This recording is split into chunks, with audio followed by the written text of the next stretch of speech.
In 2023, organized crime units in Europe seized more counterfeit olive oil than cocaine by market value. Somewhere in Italy right now, a task force is raiding a warehouse, not for guns or drugs, but for pallets of pale green liquid sold as extra virgin when it is anything but. Interpol has a name for this. They call it liquid gold, and they do not mean it as a compliment. Over the last 2 years, olive oil prices have doubled, in some markets tripled, driven by drought, blight, and a global thirst that production simply cannot satisfy. Meanwhile, independent lab testing across the United States and Europe has repeatedly found that a staggering share of oils labeled extra virgin fail to meet that standard at all. Quietly cut, blended, or mislabeled before they ever reach your cupboard. So here is the question. How did a bottle sitting quietly next to your stove, the one you reach for without a second thought to dress a salad or sear a chicken breast, become one of the most fought over, faked, and fiercely regulated substances on the planet? This is not a story about cooking. It is a story about gods and generals, about empires that rose on the backs of olive groves and rulers who tried to strangle the trade and failed. It is a story about a whistleblower who risked his career to expose an entire industry built on deception, about marketers who turned a humble fruit press into a global health obsession, and about smugglers, forgers, and mafia networks who realized centuries ago what modern criminals know today, that where there is scarcity and desire, there is profit to be made in a bottle nobody thinks to question. We are going to trace this substance back more than 5,000 years, through temples and battlefields, through Roman logistics chains and Spanish plantations, through 19th-century laboratories and 21st-century courtrooms, to understand exactly how olive oil earned its ancient nickname long before anyone thought to put it on pasta. Stick around, because by the end of this, you will never look at that bottle in your kitchen the same way again. What started as a gift from the gods became a currency, then a weapon, then a con, and finally, a compliance nightmare regulated by entire government agencies whose sole job is making sure that green liquid is exactly what the label claims. Spoiler, it often is not. Let's start at the beginning. In a world where olive oil was not sold, it was worshipped. Long before olive oil had a price, it had a purpose, and that purpose was almost never culinary. In the earliest civilizations to cultivate the olive tree, the oil pressed from its fruit was treated less like food and more like a substance with power, something that connected the human body to the divine. Priests anointed the foreheads of kings with it during coronation ceremonies, a physical act meant to transfer legitimacy from heaven to throne. The very word Messiah, in its original context, translates roughly to the Anointed One, a title tied directly to the practice of pouring consecrated olive oil over the heads of chosen leaders. This was not a symbolic garnish. It was believed to be a literal channel of favor, and rulers who skipped the ritual were considered incomplete, unfinished, illegitimate. Think about that for a second. Before olive oil greased a pan, it greased the foreheads of men who claimed to rule by divine right.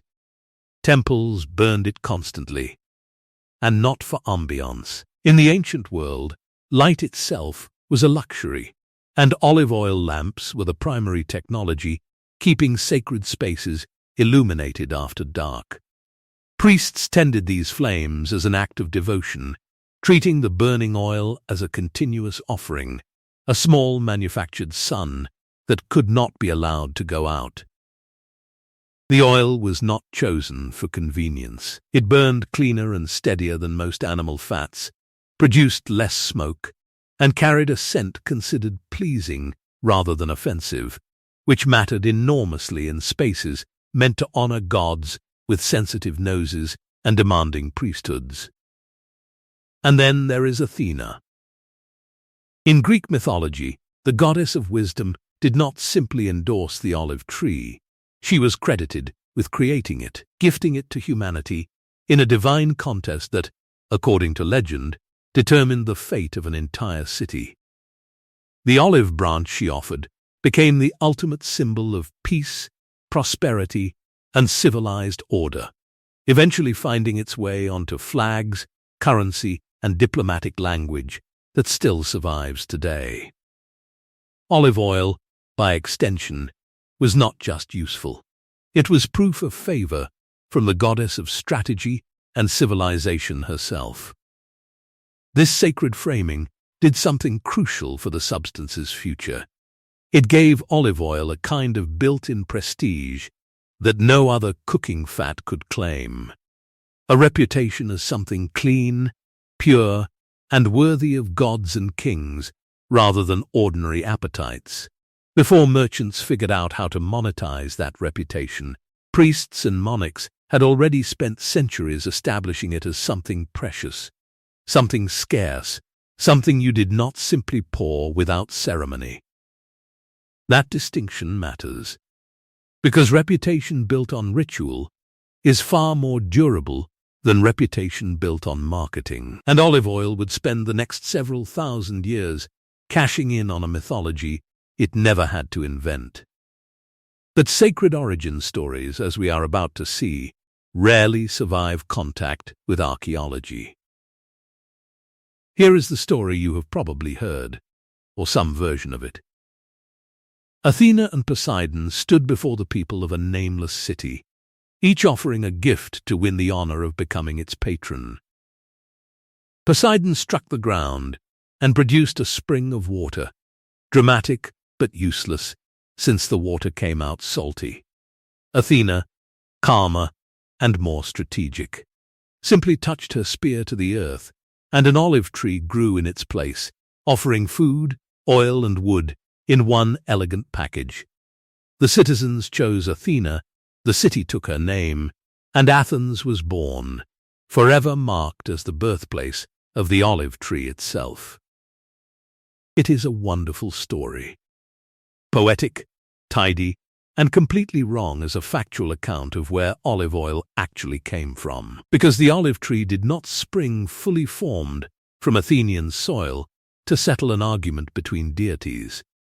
It had already been growing, being pressed, and being traded for thousands of years before anyone in Athens told this story about themselves.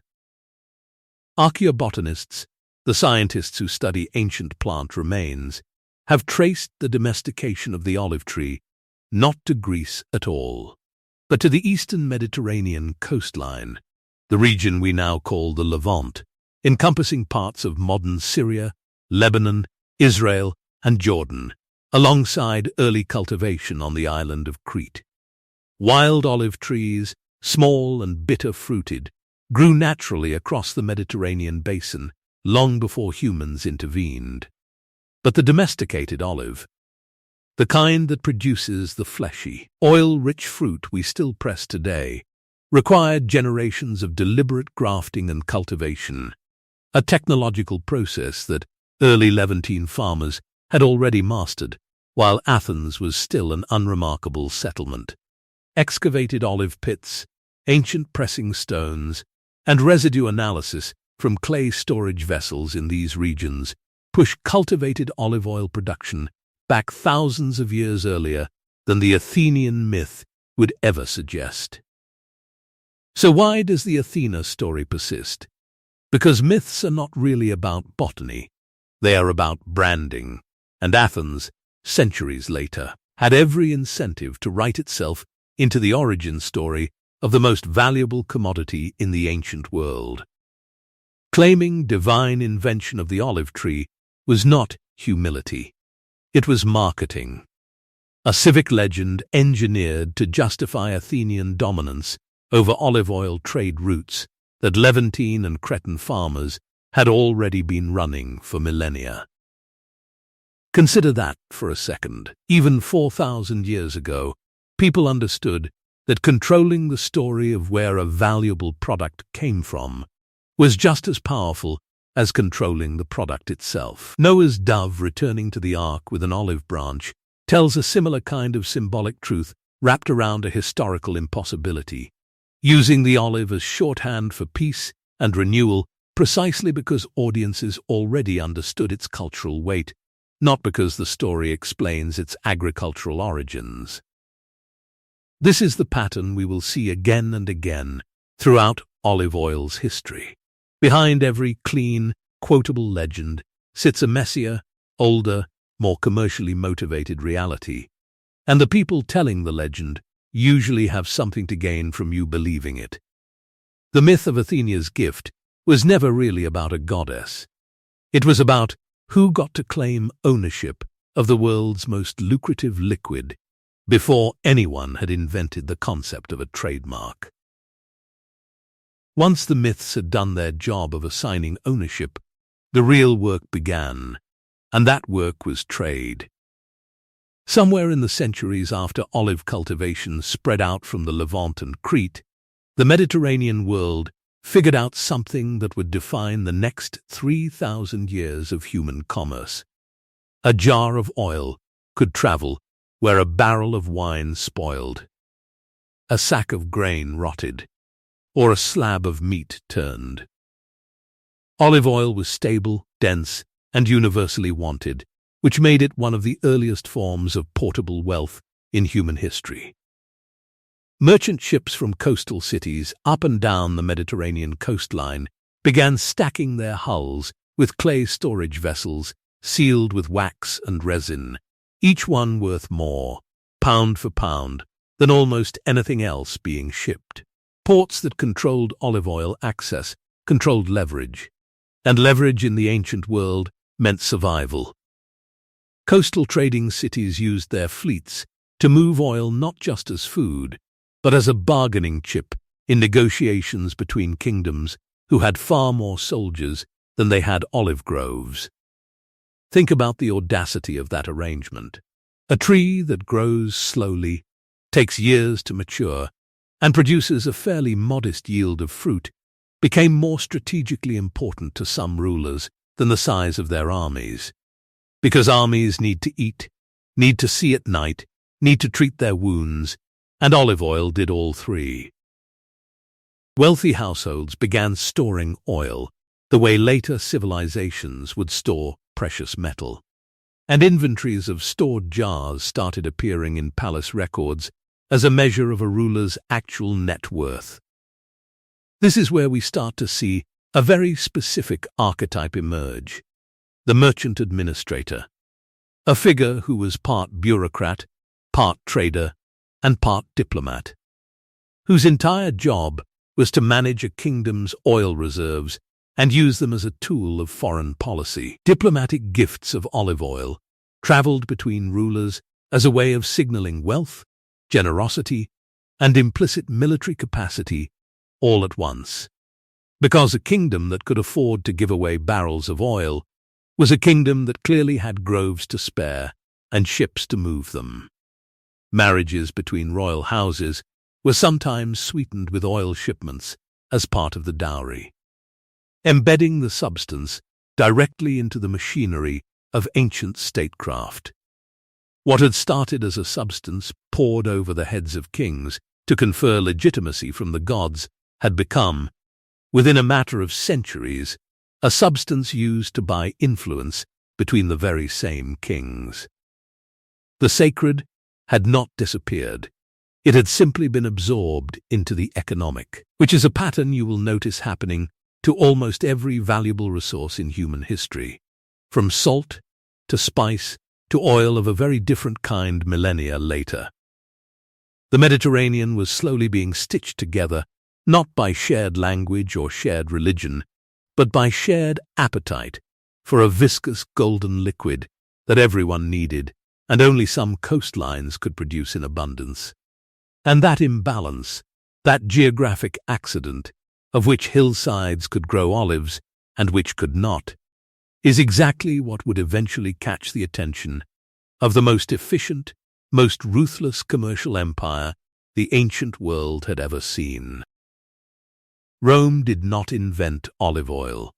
Rome did what Rome always did, which was take something other civilizations had developed and scale it up until it became unrecognizable in size and consequence. By the height of the empire, olive oil was no longer a Mediterranean commodity traded in careful, modest shipments between palaces. It was an imperial necessity, produced, transported, and consumed on a scale that had never existed before, and would not be matched again for close to 2,000 years. Rome ran on olive oil the way modern economies run on petroleum, which is not a loose comparison, it is close to a literal one. Romans cooked with it, bathed with it, lit their homes with it, used it as medicine, used it as a base for perfume, and used it to keep the machinery of both civilian life and military conquest moving.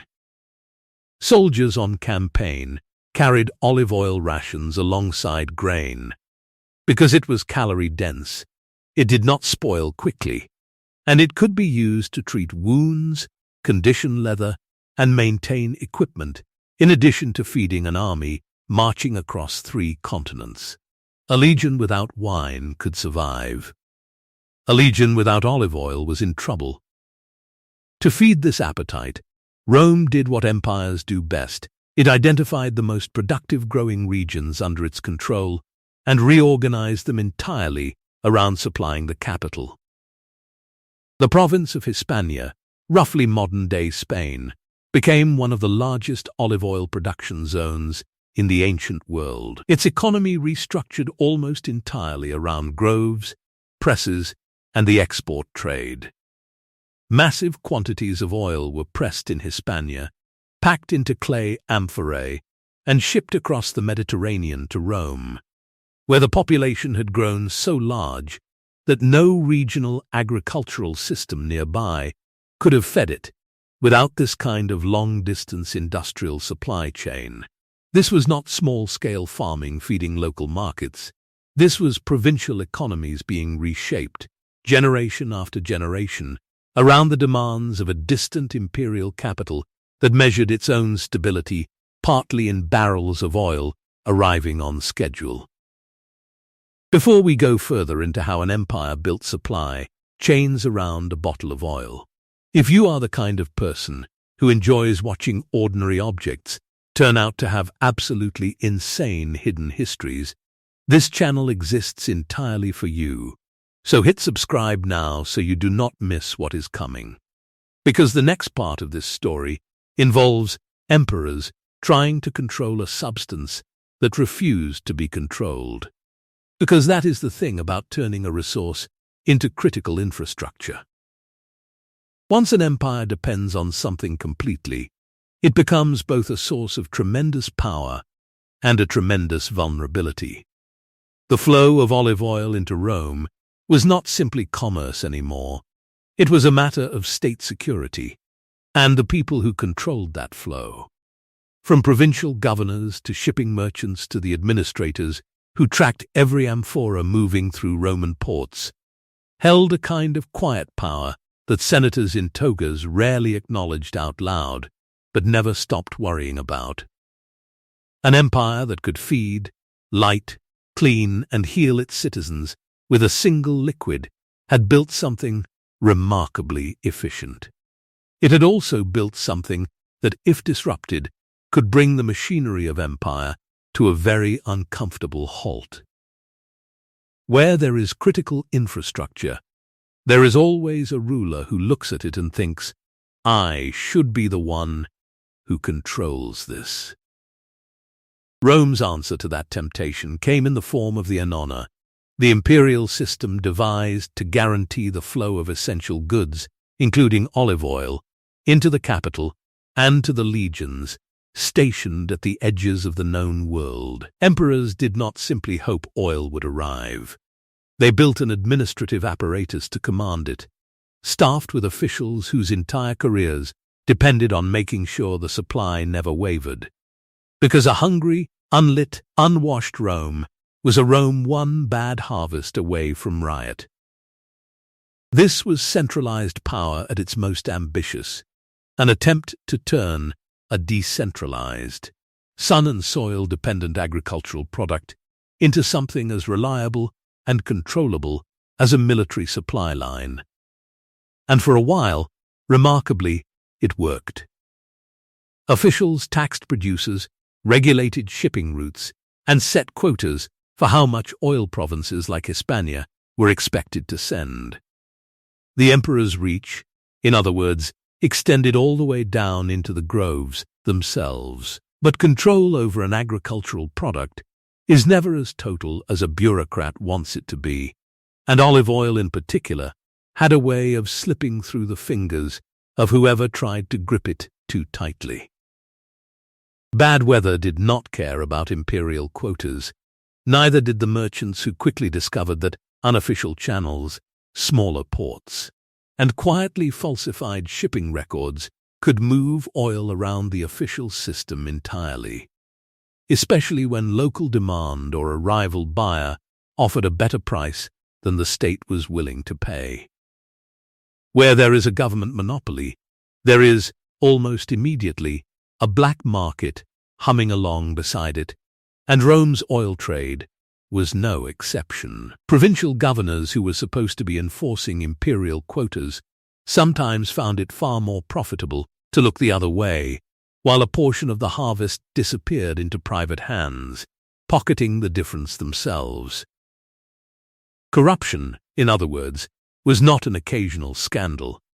It was baked into the system almost from the moment the system existed. Rome could write as many edicts as it liked about how oil was to be produced, taxed, and shipped, but it could not station an inspector at every press in Hispania, could not track every jar loaded onto every small vessel slipping along the coast at night, and could not stop merchants from simply lying about volume, quality, or origin when the numbers were checked at all. This is the tension that would repeat itself almost identically for the next 2,000 years.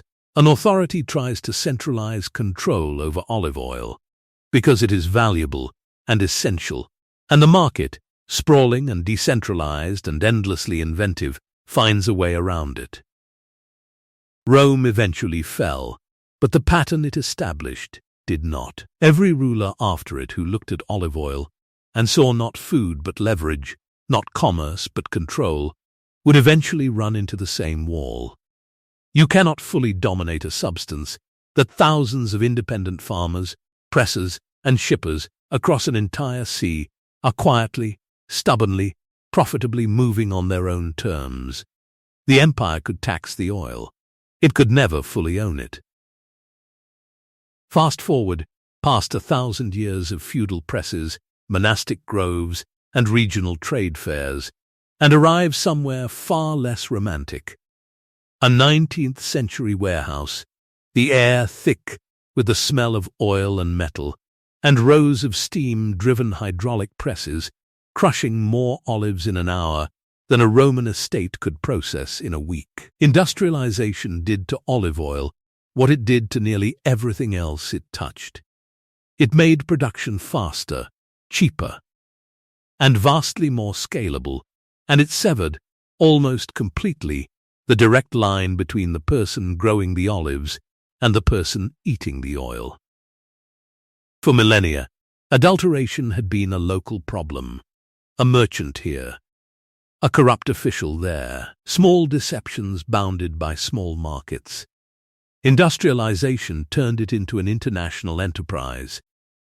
Mechanical presses could extract oil not just from the flesh of the olive, but from the pit and pulp left behind, producing a cheaper, lower-grade product that could be refined, deodorized, and blended until it looked and tasted, to most consumers, indistinguishable from the real thing.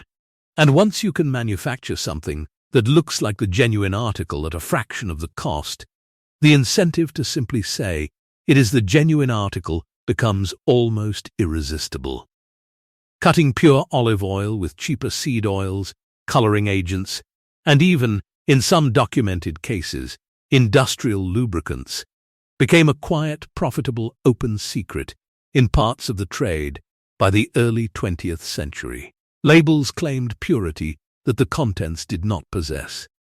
Bottles bore the imagery of Mediterranean groves and sun-drenched hillsides, while their contents had never touched an actual olive in any meaningful proportion.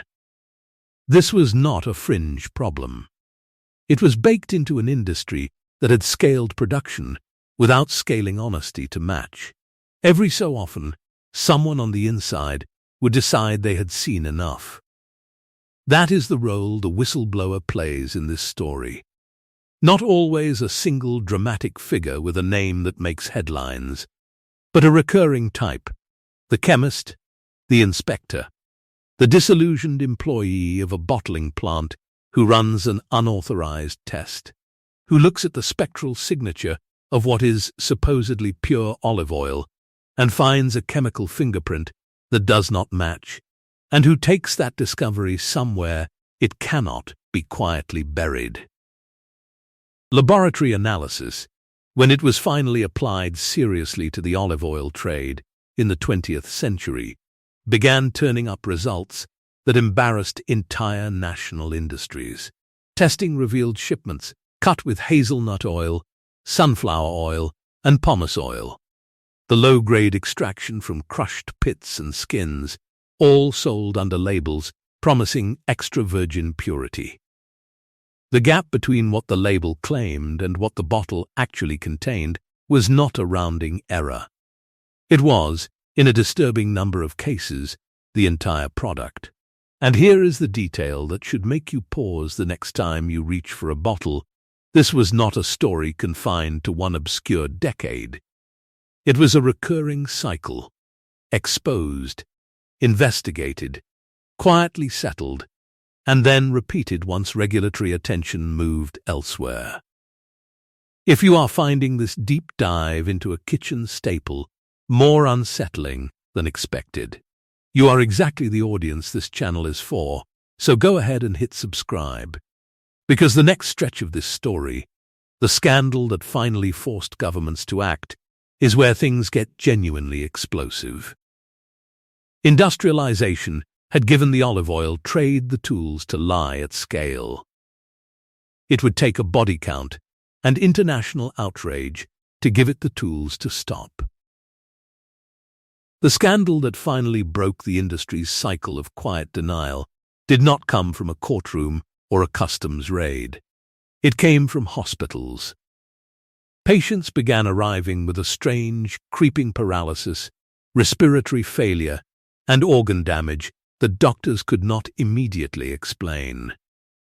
Investigators eventually traced the poisonings back to cooking oil sold cheaply through door-to-door vendors, oil that had been marketed as olive oil but was, in reality, industrial rapeseed oil that had been chemically treated and then illegally rerouted into the human food supply. The death toll climbed into the hundreds, with tens of thousands more left with permanent nerve damage. It was mass adulteration with a body count, and it did something that decades of lab reports and quiet settlements never had. It made governments afraid. Suddenly, olive oil purity was not an agricultural footnote. It was a matter of public health, criminal liability, and international reputation. Regulators who had spent generations treating adulteration as a cost of doing business were now facing a public that wanted names, prosecutions, and proof that the bottle on the shelf would not kill them. The response was a scramble to build, almost from scratch, a system of grading, testing, and labeling law that could actually be enforced rather than politely ignored. Chemical benchmarks were established to define categories like extra virgin, virgin, and refined, based on measurable acidity levels and sensory panel testing rather than a producer's word. Origin labeling was tightened so that a bottle claiming to come from a specific region could, in theory, be traced back through the supply chain to verify it. None of this eliminated fraud. It simply meant that, for the first time, fraud could be legally defined and therefore legally punished. But regulation alone does not sell olive oil, and this is where the marketer enters the story, transforming a commodity associated with grease, scandal, and suspicion into something aspirational. Public health researchers studying long-lived populations around the Mediterranean basin had begun publishing findings linking olive oil consumption to lower rates of heart disease, and the food industry seized on this science with the enthusiasm of a drowning man grabbing driftwood. What emerged was a full-scale rebranding campaign built around the phrase Mediterranean diet, a term that took decades of nutritional research and compressed it into a marketable lifestyle, complete with sun-drenched imagery of stone farmhouses, rustic wooden tables, and golden oil drizzled over fresh vegetables. The propagandist archetype here is not one dramatic individual, but an entire alliance of nutrition boards, olive oil trade associations, and advertising agencies who understood that consumers were not just buying a cooking ingredient, they were buying an identity, a promise of longevity, sophistication, and old-world authenticity. It worked spectacularly. Olive oil sales in countries with no historical olive-growing tradition whatsoever surged, driven by health-conscious consumers willing to pay premium prices for a product now coded as virtuous rather than merely useful. The irony, of course, is delicious in its own right. The same industry, capable of producing hundreds of poisoning victims through criminal adulteration, had, within a generation, successfully repositioned its core product as a symbol of clean living and disease prevention. Ritual had given way to commerce, commerce had given way to empire, empire had given way to industrial fraud, and fraud had given way to a regulatory and marketing apparatus so effective that most consumers today have no idea any of the previous chapters happened at all. They simply see a green bottle promising heart health, and they reach for it, trusting a label that history suggests deserves rather less trust than it receives. So let's go back to that kitchen cupboard. Somewhere in it sits a bottle of olive oil, green-tinted glass, a label promising extra virgin, maybe a picture of a sun-drenched grove that may or may not exist anywhere near where the oil was actually pressed. You reach for it without a second thought, the same way you might reach for salt or flour, and that, it turns out, is precisely the problem. Because nothing about that bottle is as simple as it looks. Its contents may be exactly what the label claims, or it may be a blend cut with cheaper seed oils and shipped through 3 different countries to obscure its origin, a fraud so profitable that Interpol now tracks it alongside narcotics. The price you paid for it has likely doubled or tripled in the last few years, not because of some marketing gimmick, but because drought and disease are quietly strangling the very groves that Roman administrators once taxed as instruments of state power. Think about that for a second. The forces squeezing your grocery bill today are the direct descendants of forces that once decided whether an emperor's legions ate. This is what we mean when we say history hides in plain sight. That bottle has been a sacrament poured over the heads of kings to prove they ruled by divine right. It has been a diplomatic gift sealed into royal dowries to bind rival dynasties together. It has been cargo worth risking your life on a wooden ship for, and rations that kept Roman soldiers alive on forced marches through hostile territory, and the economic backbone of entire Iberian provinces reshaped around groves and presses to feed a hungry capital. It has been cut with rapeseed, and sold to unsuspecting families, killing hundreds and forcing governments to finally write down, in cold legal language, what the words extra virgin are actually supposed to mean. And it has been rebranded, repackaged, and resold to us as the secret to a long and healthy life, which, credit where it's due, it might actually be, provided the bottle in your hand is telling the truth. Every one of those chapters, the sacred, the commercial, the imperial, the criminal, and the therapeutic, is folded invisibly into that single unremarkable object sitting on your shelf. You just cannot see any of it, because that is what successful history does. It disappears into the ordinary. It stops looking like a story and starts looking like a shopping list item. But now you know better. Now, when you pour it into a pan, you are pouring out 4,000 years of ritual anointing, ancient trade wars, imperial logistics, criminal adulteration, and modern marketing genius, all compressed into a few tablespoons of pale gold liquid. It never stopped being valuable. It never stopped being fought over. It only stopped announcing that fact out loud. So maybe the real question was never how a cooking ingredient became one of history's most contested substances. Maybe the real question is what else sitting quietly in your kitchen cupboard right now has a history just as bloody, just as sacred, and just as deliberately hidden from you. Waiting for someone to finally read the label.